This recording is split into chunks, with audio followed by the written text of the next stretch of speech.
Welcome to Voices in Pharmacy Innovation, the podcast where we spotlight bold ideas and groundbreaking practices that are transforming pharmacy practice and healthcare delivery. I'm Dave Dixon, professor and chair at the Virginia Commonwealth University School of Pharmacy and core faculty member of the Center for Pharmacy Practice Innovation. And each episode, we'll sit down with pharmacists, healthcare leaders, and changemakers who are rethinking how pharmacy can improve patient care and push the boundaries of what's possible in our profession. Together, we'll share stories, explore new models of practice, and amplify the voices driving pharmacy innovation forward.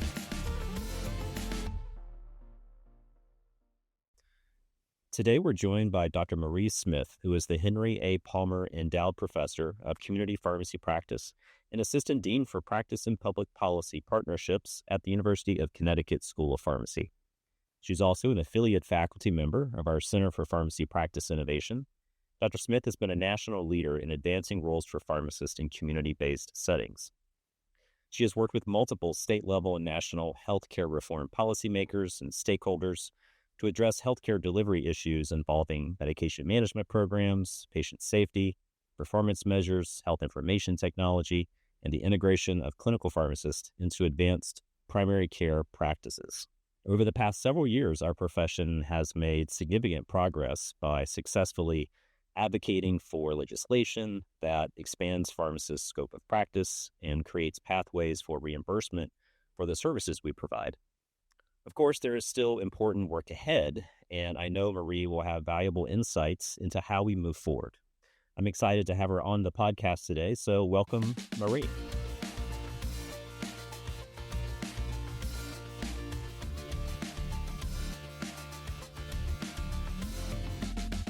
Thank you so much, Dave. Glad to be here. Yeah, I think you are just an excellent person to have on to talk about this topic because I know that you've really spent your career working on these issues and being just an immense leader in this space.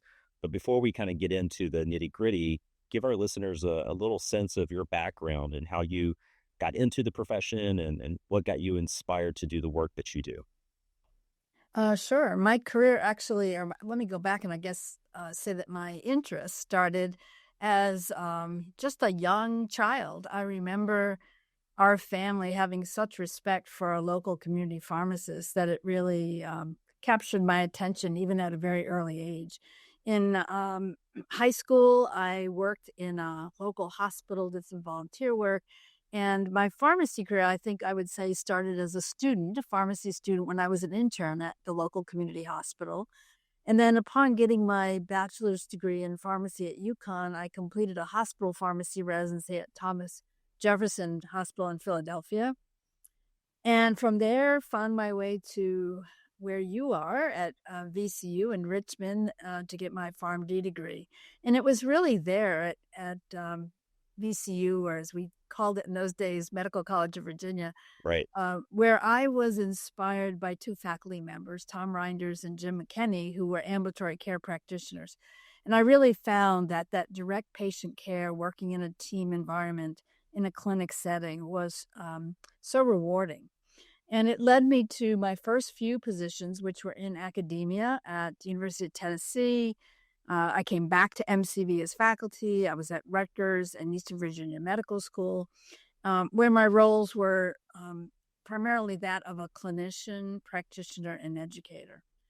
And then from there, I sort of switched gears and went into national association work. I was at ASHP for a number of years in several positions in the professional practice and publication departments.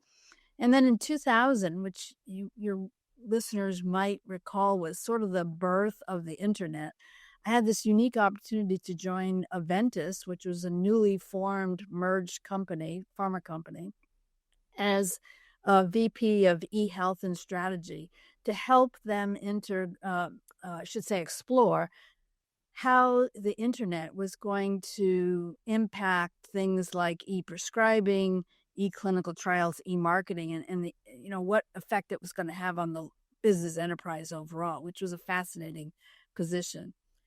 However, it got me away from clinical work and teaching and that sort of thing in pharmacy practice. So in 2006, I returned to academia at UConn as department head of pharmacy practice first, and then more recently have stepped into just a faculty role where my teaching and research focus has been on integrating pharmacists or expanding roles of pharmacists in either primary care or community practice settings.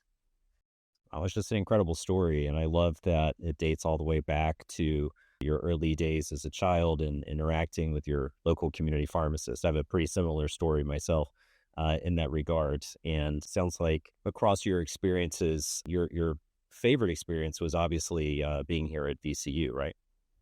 Of course, of course. All right, so let's jump in, and I'd like to start with your work that you've done in the primary care space.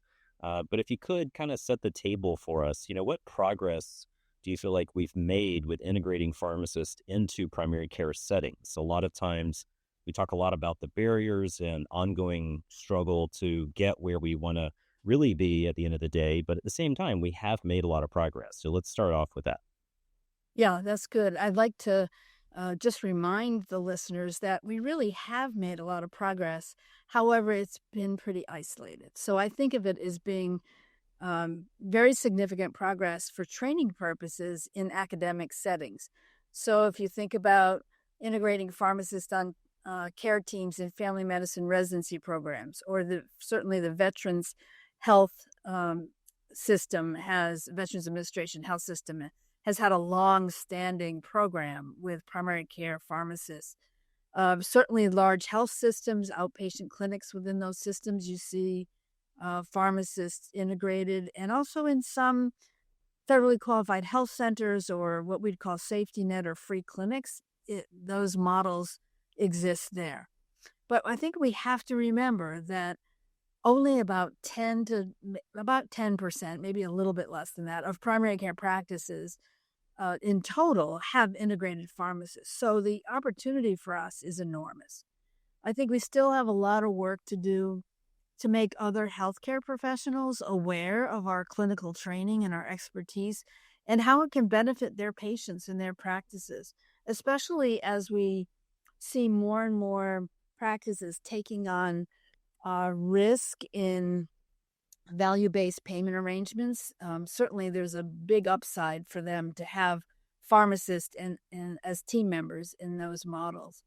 And also, I think we need to think more creatively about how community pharmacists can be an integral part of that primary care ecosystem.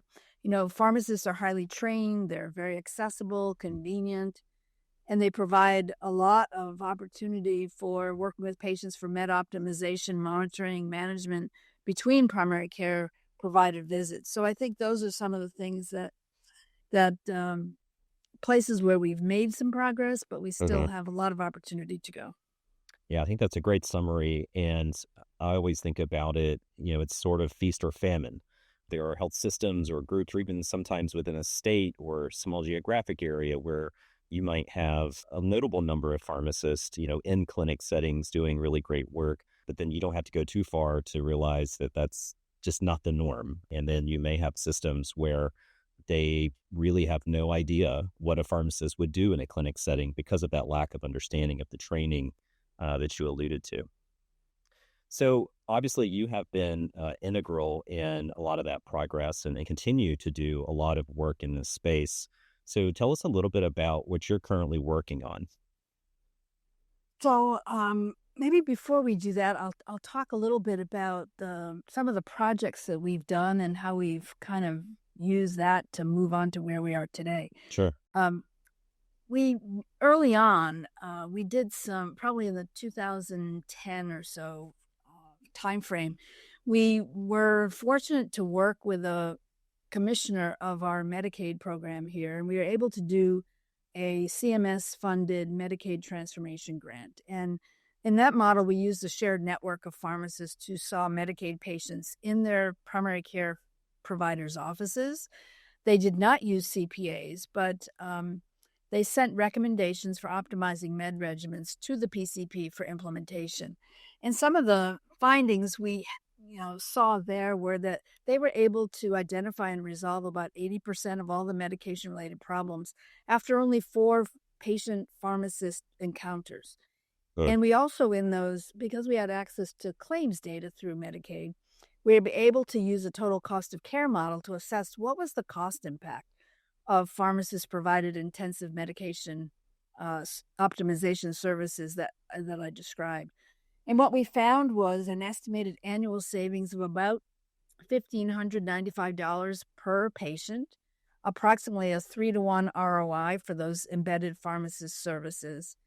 And using the actual claims data, we were able to see cost reductions for 12 months pre and post in several areas in these newer total cost of care models. So we had about a 23% reduction for drug costs, 42% for hospital, and 29% for emergency room costs when compared with the periods before seeing the pharmacist and after. So that's one example of a demonstration project, and that becomes the basis for even some of the work we do today.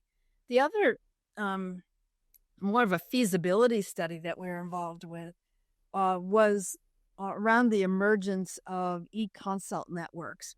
And e-consult networks are still, I think, for primary care, you find a lot of situations where a primary care provider wants to get a kind of another opinion from a specialist of some kind. So e-consult networks have been popping up where they have cardiologists and dermatologists and pulmonologists who are available kind of on demand for that PCP.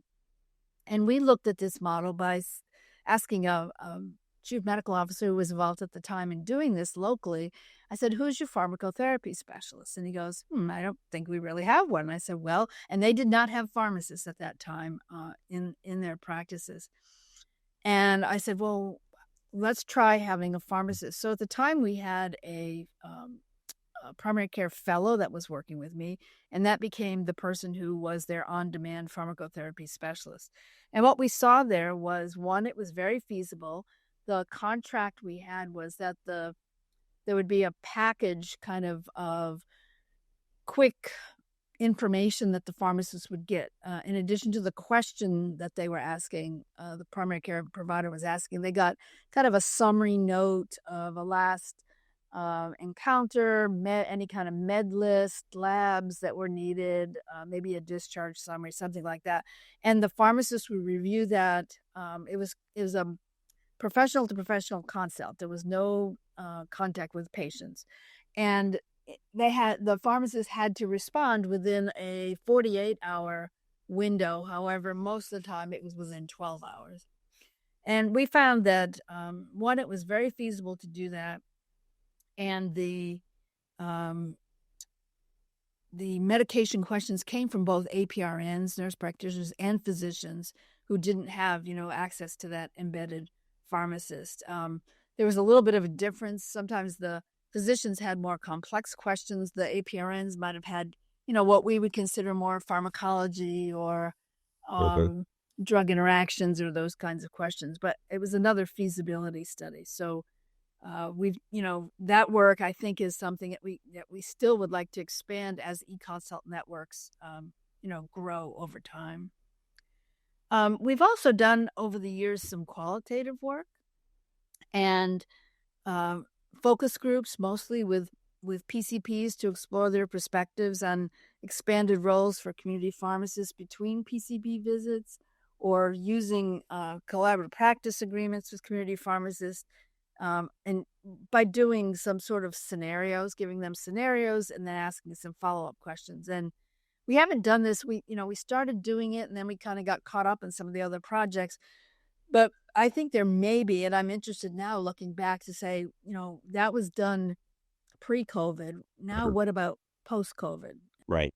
Has there been a change in the both for focus groups with the perception of how we could be utilized by primary care providers, or even something around patients? We did some patient work in that same time frame with focus groups of patients who were usually elderly, several medications, chronic diseases, and they had a hard time pre-COVID. Um, Imagining that their pharmacists could do anything more than just dispense. And I think now it'd be interesting to go back and kind of look at some of that work and do it now, given the the post-COVID experience where we have seen the pharmacists and the public has seen pharmacists way beyond, the traditional dispensing role. Sure. Thanks for reviewing that. And thanks for reviewing some of the work that you've done. And I do want to go back and hear a bit more about what you're currently working on. And maybe that relates to one of our other questions around, what barriers remain or need to be addressed for broader adoption of pharmacists in primary care settings to happen. So I think some of the lessons we've learned is, as you've pointed out, you can do great research, but it doesn't mean that everyone's going to jump on board and implement your programs tomorrow, right? So what we had to do along the way, and we still kind of factor it now into our work as much as possible, is the whole area of implementation science. So we've learned that you many times can't go in with your ideas as a researcher. Even you can kind of have them and hold them in the back of your mind as you're approaching these conversations with leaders who can implement programs. But we rather have taken the approach of let's meet the practices where they are, address whatever needs they have, even if we know that probably it's not going to be as successful, and use some sort of implementation science principles to kind of move the needle forward. And I can give you one example. We worked with a group that we've worked with and done research with and had faculty members there. That was a federally qualified health center, which is very progressive and very large within our state. And they had a thought of they wanted to have hire a full-time pharmacist. That was the first for them. And they wanted to use a population health model where the pharmacist was not seeing patients directly, but rather was more of a consultation pharmacist for their multiple sites across the state. And they would do some population health work, kind of reviewing, those groups whose metrics were kind of uncontrolled towards, the middle to the end of the year. And they would give recommendations to PCPs. And so we started out with that, even though that wasn't, in our heart, it wasn't the most effective way to use a full-time pharmacist, but we kind of met them where they were and started in that process. What happened, though, that they recognized is the more and more that pharmacist was able to do the work that they wanted with the population health program, and I think they started with probably an uncontrolled diabetes or uncontrolled hypertensive patient population. They were generating, hundreds and hundreds of recommendations and sending them on to PCPs. And it didn't take too long. I'd say after a couple of months, the PCPs were saying, "We love your recommendations, but you're creating more work for us. Right. At night, we have to go in, read your notes, think about the recommendations, maybe go check a lab, whatever." And by starting where they wanted to start, they kind of came around to where we thought they should be. They were large enough to have an embedded pharmacist using collaborative practice. Exactly. And so that kind of, by almost having a negative experience with that model that they thought was going to be best, they ended up coming around and then looking at how a collaborative practice could actually save their physicians time, be more, help them in their productivity by opening up appointments for them that they could bill for and that sort of thing. So implementation science would be, I guess, one thing that we've learned. And the other is, which is where we focus most of our time now, is this whole arena of payment for clinical pharmacist services. Such a barrier. And as you all know, even though you have maybe the authority in your state, either legislatively or administratively, to bill for services, it doesn't mean that it happens. There needs to be much more understanding of what it takes to implement those programs, even after you get that authority. We happen to be one of the 6 states in the country who have no payment by commercial or by our Medicaid program for any pharmacist services. So most of what we're working on now tends to be in that arena of payment and how do you go about, we're doing it through a legislative route for commercial and then trying to educate our Medicaid folks about, use of state plan amendments that don't require any legislation and can be done more administratively. So those are some of the lessons that address some of the barriers I think that we've seen.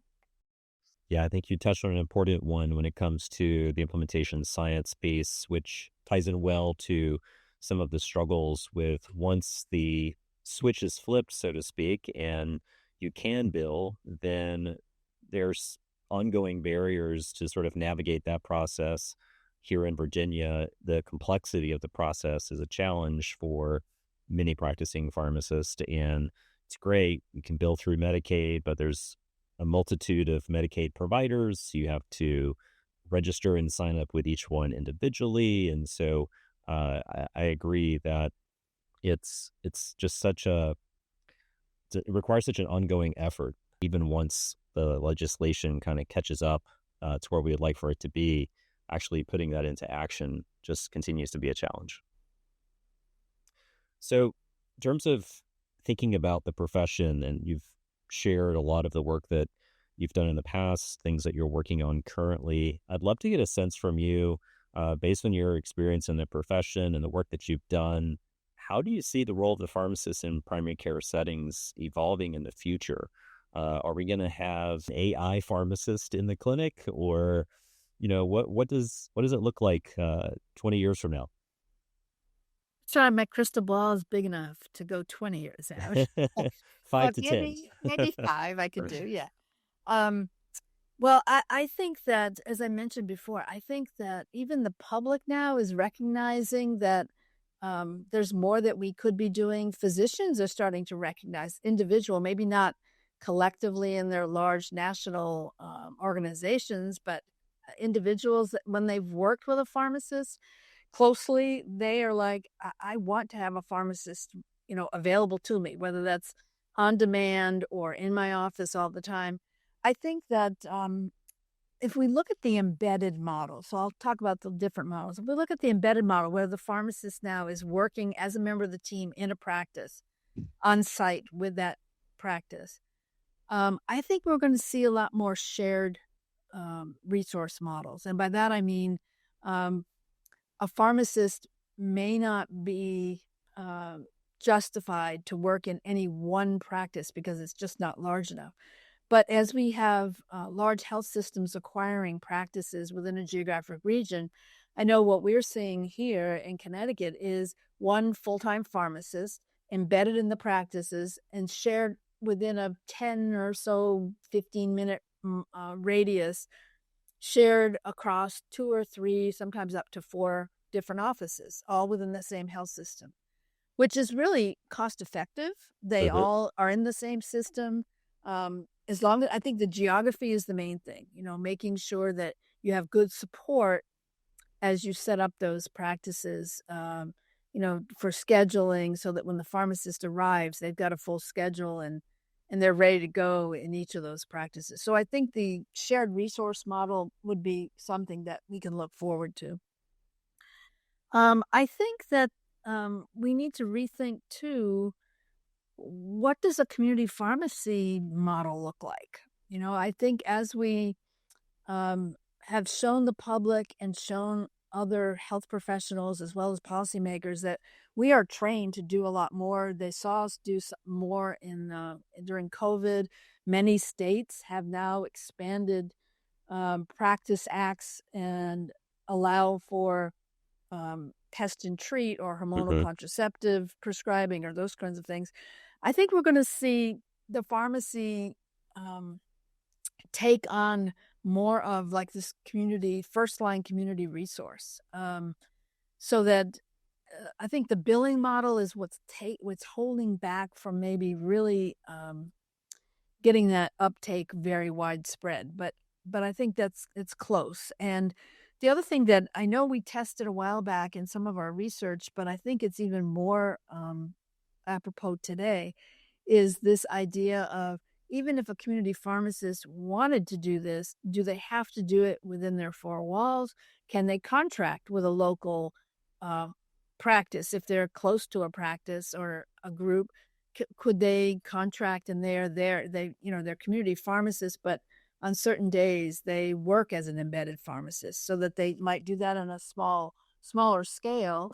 Um, and I think this idea of remote monitoring, where are pharmacists in terms of their ability to do that remotely and see the patients who need it um, more frequently than going back every 3 to 4 months to their primary care offices. As we know, as pharmacists, you have a new patient who is a just been put on a new medication regimen, or their doses have changed or something like that. Waiting 3 to 4 months to get another appointment is really kind of, in some ways, almost irresponsible in my mind because so much is going to happen. Everything from them understanding, and needing some educational support to actually there's so many now electronic devices where you could monitor with a digital scale or A1C meter, A1C levels remotely, or Mhm. fasting blood glucose remotely, or even blood pressure readings.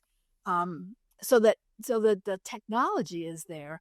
I think we have to figure out what can we do. And again, I think if these things were billable, I think we'd see more and more pharmacies taking those up in a community setting and working on, because the community pharmacists, for the most part, they know their local community providers and primary care providers. So it's not a matter of not knowing who to contact. It's a matter of getting the system set up and getting this billing arrangement done. So I Right. think those are some things that I would hope that we would see in the next 3 to 5 years. And the other thing that has happened very recently, as many of your listeners will know about, is the large sum of money that the federal government is moving towards rural health. And in rural areas, the community pharmacy sometimes is going to be the main point of care or the closest point of care for many people. They have access to one maybe way before, driving an hour, 45 minutes or longer in Mhm. some of our western, maybe more land open land states. So I think the community pharmacists seem to be a good resource that we have been untapped until now, but maybe with this focus on rural health, the ability to do remote monitoring, and then hopefully we can get our billing systems in sync, that could change the role there. Yeah, I couldn't agree more with the role of the community pharmacist, particularly in rural settings. And I think your point about technology is really important. There are definitely some entrepreneurial opportunities here. And I think if Hmm. the payment and reimbursement aspect can come around, I think that could bring in more of those entrepreneurial opportunities. And I think right now that's the one of the big barriers to moving some of these initiatives forward. So let's transition to a few questions here as we close out the podcast. I'd like to get your insight on some tools and perspective for our listeners. So, what resources have you found most influential in your own thinking about innovation and pharmacy practice? So I'll divide it up into maybe two areas. One is within our profession, within pharmacy, and then outside our profession. So the first place I would list as a resource is to look to the resources of your state pharmacy or national pharmacy organizations. So that's kind of a given within our profession. Um, and their programs, their conferences, now they have discussion boards and forums, so you don't have to wait for an annual meeting. Their journals, look there. Other types of, webinars or webcasts that they do.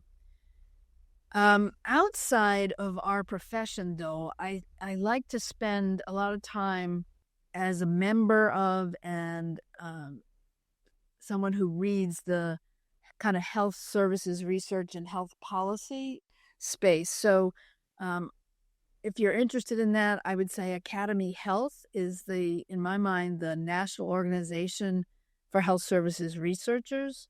If you're interested in implementation science, they put on, I think, the best implementation science conference every year. Is usually in December. Their annual meeting, I think, is usually in the June to July timeframe.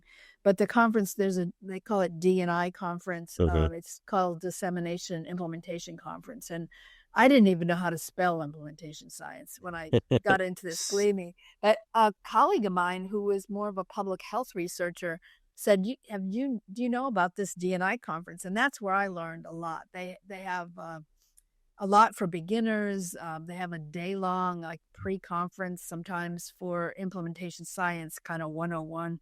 So those are some resources I've used. And then also, I guess on the policymaker side, I've been involved in our legislative committee processes here in our state, and follow kind of online when they're in session. Hmm. Don't kind of lose track of that. You might do it yourself if there's something in particular you want to follow, but certainly your state pharmacy organizations and their lobbyists are going to be all over that, so you can gain something from them as well. Terrific. And I want to echo the plug for being involved in your state pharmacy association as well as the national associations. That's where the leverage is to make a Hmm. difference when it comes to policy changes that impact practice and move some of these initiatives forward. So I love that. What's one small change that pharmacists can make today that would have a big impact tomorrow to further advance the role of pharmacist in primary care settings? And maybe you've already answered that with advocacy, but is there anything else you'd like to add? I guess advocacy certainly is a big part of that, but it makes me think about all healthcare is local. And Uh, it gets back to that, gee, even though there's a lot of data that we have research we can bring to the table, everybody wants to know how does it, what's going on in my state. So I would say one small change is really to work through, you don't have to do it individually. You can work through your state or your national level pharmacy organizations for um, payment. If your state doesn't have payment or it's limited, very limited in scope, I'd say, do that. Get involved with that state pharmacy organization. Um, you might be able to do something like talk to your legislature. Somebody who's simple, have them visit your practice site. It doesn't take a lot of prep, but that once they see what you really do, and it's not what they think is just filling meds from a big bottle to a small bottle or something like that, and they see what uh else you're doing locally, working with health departments or something like that. Write an op-ed for a local paper about an issue that's timely in your state. Might be ways for you to start at least getting involved as one small change. Great. What advice would you give students or early career pharmacists who want to work in this field? So I do this every day, as you probably do. You have the opportunity to work with students and early career pharmacists. I usually will tell them that, certainly for students, jump into and explore all the ambulatory care opportunities you can through your API rotations. If you've got elective courses, if you can arrange for shadowing experiences, um, residency programs. Now we see, I don't know the latest number, but there were at one time over 100 community pharmacy residencies. That we tend to think pharmacy residencies are just hospital based, but they're wonderful community pharmacy programs. I actually think that this ambulatory care arena, whether it's at the community level or with practices or clinics, I think that's going to be the greatest growth opportunity for future jobs. And so I would say that those are some examples of how students or early career pharmacists could get involved. Great. I couldn't agree more. So, what's something that you're looking forward to in the next 6 to 12 months? That could be personally or professionally. Personally, warmer weather. I We agree. are we have had much more snow here than we have had, so we've gotten spoiled. But professionally in Connecticut, I'm spending pretty much all my time now focusing on the fact that we are one of only 6 states with no payment, no commercial health plans, no Medicaid payment for pharmacists, patient care services.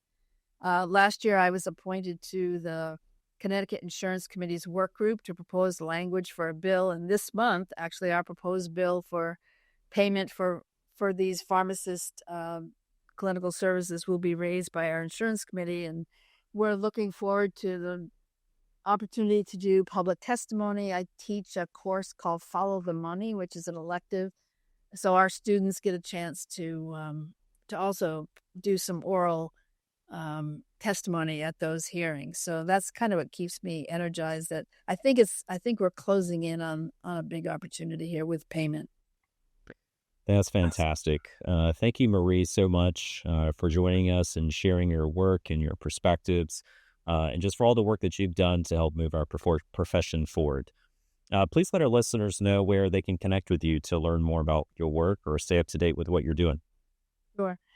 Best way to reach out would be to just email me at marie.smith@uconn.edu, and I'd be happy to answer any specific questions or much of the work that we've talked about. Our research work is published. If you can't find it through your local medical library or pharmacy school library, just drop me an email. I'll be happy to send something to you that'd be helpful.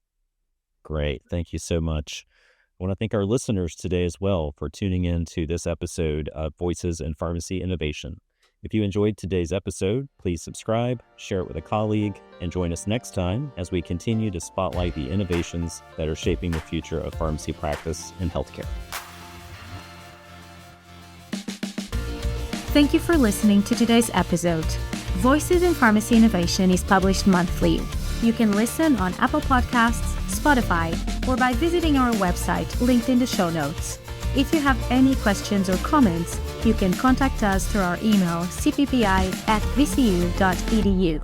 We appreciate your engagement and look forward to having you join us next month.